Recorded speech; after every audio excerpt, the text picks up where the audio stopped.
प्रिय विद्यार्थियों, मैं देव सर आपका बहुत बहुत स्वागत करता हूं आपके अपने इस प्यारे YouTube चैनल रैंक दिशा एकेडमी में। चलते हैं आज संस्कृत के उन महत्वपूर्ण श्रृंखला के बारे में जिसकी चर्चा करेंगे। यूपी टेट 2026 के लिए आज ऐसे नए संभावित प्रश्नों को लिया गया है जिसके आने की संभावना बहुत ज्यादा बनती है। चलेंगे समय को न बर्बाद करते हुए सीधे प्रश्नों की श्रृंखला की तरफ। उससे पहले वीडियो पसंद आए तो प्लीज एक लाइक शेयर सब्सक्राइब अवश्य करके जाएं। प्रिय विद्यार्थियों, चलते हैं प्रश्न संख्या 1 की तरफ।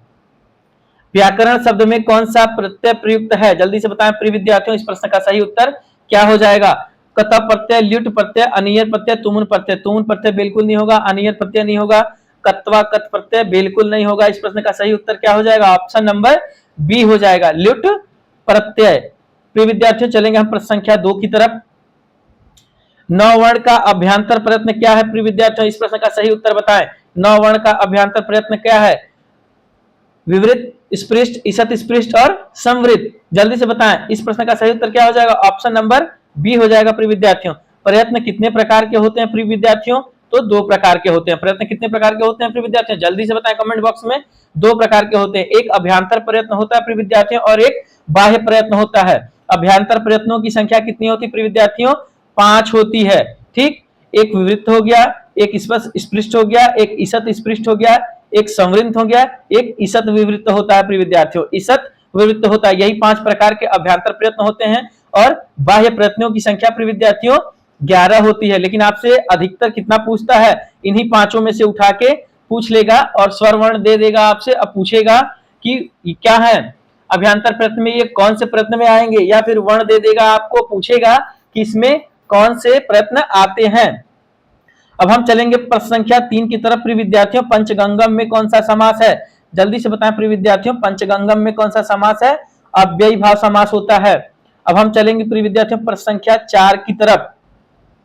अच्छा, प्रत्याहार में कितने वर्ण आते हैं? जल्दी से बताएंगे प्रिय विद्यार्थियों। 5, 9, 11, 13। इस प्रश्न का सही उत्तर क्या हो जाएगा प्रिय विद्यार्थियों? अच्छा, प्रत्याहार में कितने वर्ण आते हैं? वेरी वेरी इंपॉर्टेंट प्रश्न है ये। अच्छा, प्रत्याहार हम कितनी बार करा चुके हैं प्रिय विद्यार्थियों, इसलिए क्योंकि ये परीक्षा की दृष्टि से बेहद महत्वपूर्ण है और अभ्यास नहीं करेंगे तो आते हुए आसान क्वेश्चन में भी गलतियां हो जाती हैं।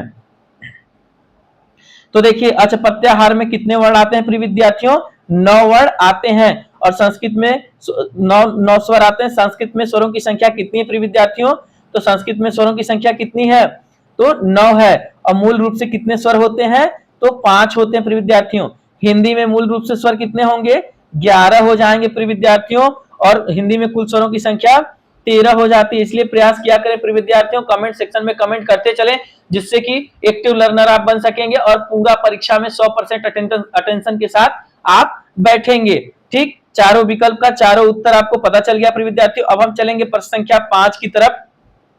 कौमुदी महोत्सव किस नाटक में वर्णित है? स्वप्नवासव दत्तम में, मृच्छकटिकम में, मुद्रा राक्षस में, उत्तम रामचरितम में। जल्दी से बताएं प्रश्न संख्या 5 का सही उत्तर क्या हो जाएगा? तो कौमुदी महोत्सव जो नाटक है ये किससे लिया गया है? ये मुद्रा राक्षस से लिया गया है। स्क्रीनशॉट लेके इसको रख लेंगे प्रिय विद्यार्थियों, जरूर से रख लेंगे। परीक्षा की दृष्टि से बेहद इंपॉर्टेंट प्रश्न है क्योंकि 1 से 2 क्वेश्चन आपको इससे टकरा जाएंगे। अब हम चलेंगे प्रश्न संख्या 6 की तरफ। एकैकम में कौन सी संधि है? जल्दी से बताएं प्रिय विद्यार्थियों, एकैकम में कौन सी संधि है? और कमेंट बॉक्स में इस संधि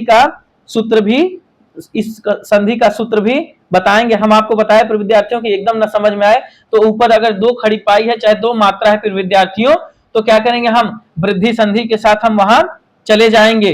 ठीक, और इस संधि का सूत्र कमेंट बॉक्स में बताएं प्रिय विद्यार्थियों। हमारी नजर आपके कमेंट बॉक्स पे है। हम देखना चाहते हैं किसकी तैयारी कितनी बेहतर है और किस दिशा में तैयारी जा रही है प्रिय विद्यार्थियों। इसके बाद यूपी टेट आने वाला नहीं है प्रिय विद्यार्थियों, इसी पे सुपर टेट होगा और आपके भविष्य का निर्धारण मेरे प्रिय विद्यार्थियों रैंक दिशा एकेडमी के साथ यही पे होगा। इसलिए प्रिय विद्यार्थियों, आप एकदम कमेंट बॉक्स में बने रहें, अपने तैयारी को बेहतर बनाएं, ज्यादा से ज्यादा घंटा पढ़ें, रिवीजन करें और नए नए चीजों को बिल्कुल सीखते रहें। अब हम चलेंगे प्रश्न संख्या 7 की तरफ। वागार्थार्थी में कौन सा अलंकार है? जल्दी से बताएं, वागार्थी में कौन सा अलंकार है? उपमा अलंकार, रूपक अलंकार, उत्प्रेक्षा अलंकार और अनुप्रास अलंकार। प्रश्न संख्या 7 का सही उत्तर क्या हो जाएगा प्रिय विद्यार्थियों? ऑप्शन नंबर ए हो जाएगा। इसमें कौन सा अलंकार है प्रिय विद्यार्थियों? उपमा अलंकार है। अब हम चलेंगे प्रश्न संख्या 8 की तरफ। सहसा विदित न क्रियाम किसका प्रिय श्लोक है? कालिदास का, भारवी का, माघ का, श्रीहर्ष का। कालिदास का बिल्कुल नहीं होगा प्रश्न संख्या 8 का माघ का नहीं है, श्रीहर्ष का नहीं, ये किसका है? भारवी। भारवी क्या लिखते हैं? कीरा टार्जुनियम लिखते हैं। ध्यान रखिएगा, एकदम नोट डाउन करके जाइएगा। कीरा टार्जुनियम बहुत इसके जरूर से इसको याद करके जाइएगा प्रिय विद्यार्थियों, ये बहुत इंपॉर्टेंट है, पूछ सकता है। अब हम चलेंगे, अगर शरीर से विकलांग है, आंख से काना है प्रिय विद्यार्थियों, पैर से लंगड़ा है, ये नांग विकास सूत्र से इसका क्या बनता है? विभक्ति बन जाती है प्रिय विद्यार्थियों। अब हम चलेंगे प्रश्न संख्या 10 की तरफ। संस्कृत में लकार कितने होते हैं प्रिय विद्यार्थियों? तो संस्कृत में लकारों की संख्या कितनी होती है प्रिय विद्यार्थियों? 10 होती है, हम बता चुके हैं। और 5 लकार किसमें प्रयोग किए जाते हैं? कमेंट बॉक्स में बताएं। वेदों में प्रयोग किए जाते हैं। अब हम चलेंगे प्रश्न संख्या 11 की तरफ। व का उच्चारण स्थान क्या होगा प्रिय विद्यार्थियों? कंठ होगा, दंतोष्ठ होगा, नासिका होगा, ओष्ठ होगा। जल्दी से बताएं, इस प्रश्न का सही उत्तर क्या होगा? 11 का कंठ का सूत्र लिखें प्रिय विद्यार्थियों, जल्दी से कमेंट बॉक्स में इसका सूत्र लिखें। तो वकारस्य दंतोष्ठ, वकारस्य दंतोष्ठ, इस सूत्र से व का उच्चारण स्थान दंतोष्ठ हो जाएगा। व का जब उच्चारण स्थान करके देखिए प्रिय विद्यार्थियों, आपको दांत और ओठ से स्पर्श जरूर होता है, क्योंकि वह भी क्या है? स्पर्शी व्यंजन में है। इसलिए जो पांच वर्गों में विभाजित किया गया है, क, च, ट, त, प, इन्हीं 5 वर्गों में स्पर्श व्यंजनों को, 25 व्यंजनों को विभाजित किया गया है। सबका उच्चारण, सबका स्पर्श के स्थान को अलग अलग किया गया है और उच्चारण स्थान को अलग अलग किया गया है। हम चलेंगे प्रश्न संख्या 12 की तरफ। भय के अर्थ में कौन सी विभक्ति होती प्रिय विद्यार्थियों? जल्दी से बताएं, कमेंट बॉक्स में। आपको ये प्रश्न करा चुके हैं, फिर से रिवीजन के तौर पे इस प्रश्न को इसलिए शामिल किया गया है टेक्निकल टीम के द्वारा, क्योंकि इसके आने की संभावना बहुत ज्यादा है प्रिय विद्यार्थियों। कमेंट बॉक्स में कमेंट करेंगे इस प्रश्न का सही उत्तर क्या होगा। भय के अर्थ में हम कौन सी विभक्ति लगाते हैं प्रिय विद्यार्थियों? तो हम पंचमी विभक्ति लगाते हैं। अब हम चलेंगे प्रश्न संख्या 13 की तरफ। कीरातार्जुनियम में, कीरातार्जुनियम का नायक कौन है प्रिय विद्यार्थियों? युधिष्ठिर नहीं है, भीम नहीं है, शिवजी नहीं है, कौन है? अर्जुन है इसका नायक। कीरातार्जुनियम का नायक कौन है प्रिय विद्यार्थियों? अर्जुन है। चलेंगे हम प्रश्न संख्या हम चलेंगे 14 की तरफ। सप्तविंशति का अर्थ है प्रिय विद्यार्थियों 17, 27, 37, 70। जल्दी से बताएं, इस प्रश्न का सही उत्तर क्या हो जाएगा प्रिय विद्यार्थियों? तो विंशति मतलब कितना होता है प्रिय विद्यार्थियों? 20। और सप्तति मतलब 7 होता है, तो 20 और 7 कितना होगा प्रिय विद्यार्थियों?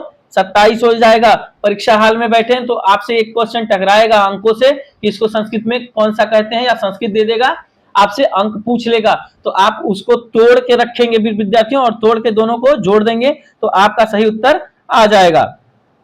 चलेंगे प्रश्न संख्या 15 की तरफ। उपगंगम में कौन सा समास है? तत्पुरुष समास, द्वंद्व समास, अव्ययीभाव समास, द्विगु समास। जल्दी से बताएं, इस प्रश्न का सही उत्तर क्या हो जाएगा प्रिय विद्यार्थियों? उपगंगम में कौन सा समास है? प्रश्न संख्या 15 का उत्तर क्या हो जाएगा प्रिय विद्यार्थियों? ऑप्शन नंबर सी हो जाएगा, अव्ययीभाव समास।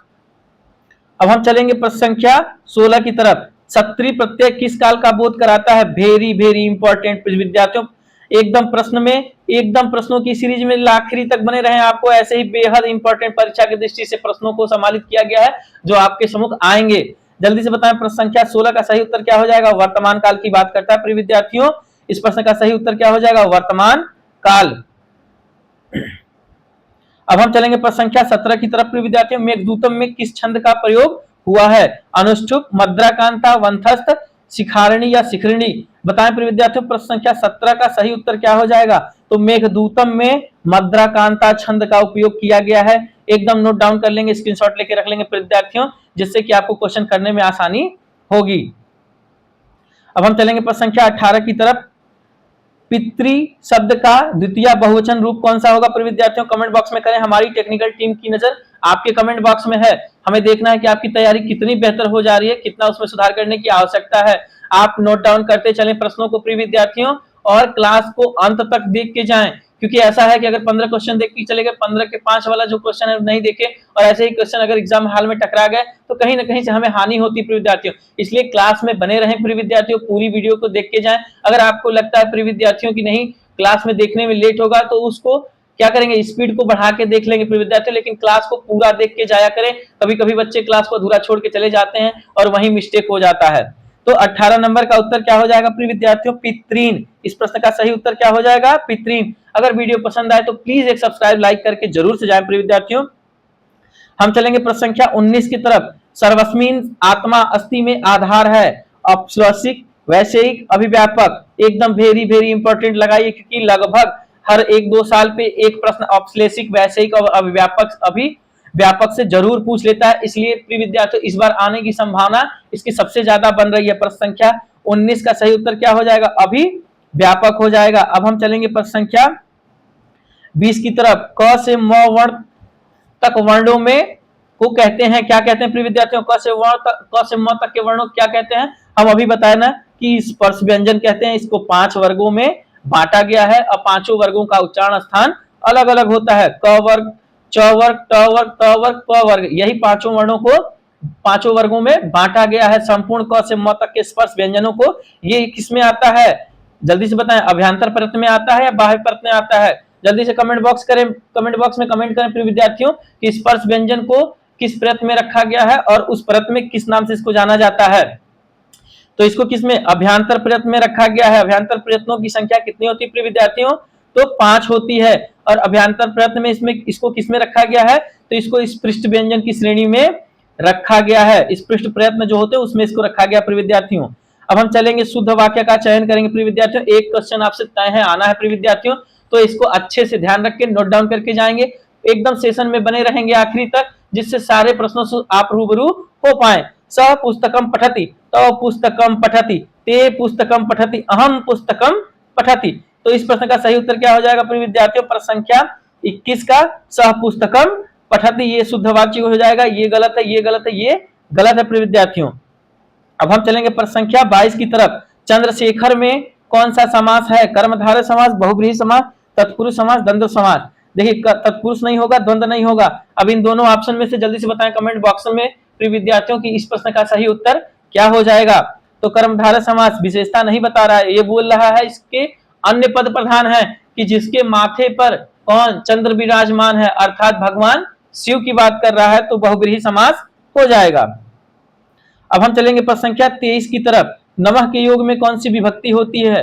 द्वितीय विभक्ति, तृतीय विभक्ति, चतुर्थी विभक्ति और पंचमी विभक्ति। नमः के योग में प्रिय विद्यार्थियों कौन सी विभक्ति होती है? तो चतुर्थी विभक्ति। नमः स्वस्ति साहा, इसको कई बार हमने कराया प्रिय विद्यार्थियों, क्योंकि ये प्रश्न आने की संभावना ज्यादा है। आगे के भी क्लास में ऐसे जो प्रश्न इंपॉर्टेंट की श्रेणी में होंगे प्रिय विद्यार्थियों, उसको डाला जाएगा, क्योंकि आप अभ्यास निरंतर करते रहें। क्योंकि आसान प्रश्नों की श्रृंखला बिल्कुल गलत नहीं होनी चाहिए, किसी भी कीमत पे गलत नहीं होनी चाहिए।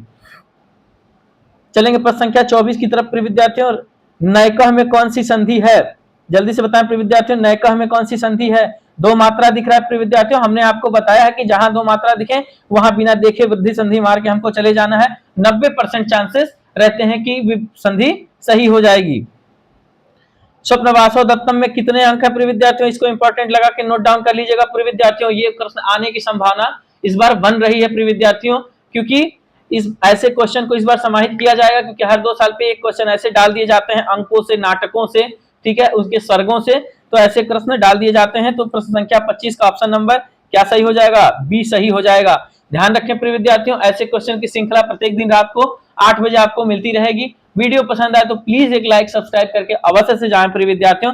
मिलते हैं कल रात 8 बजे वाली क्लासेस में, तब तक के लिए धन्यवाद प्रिय विद्यार्थियों।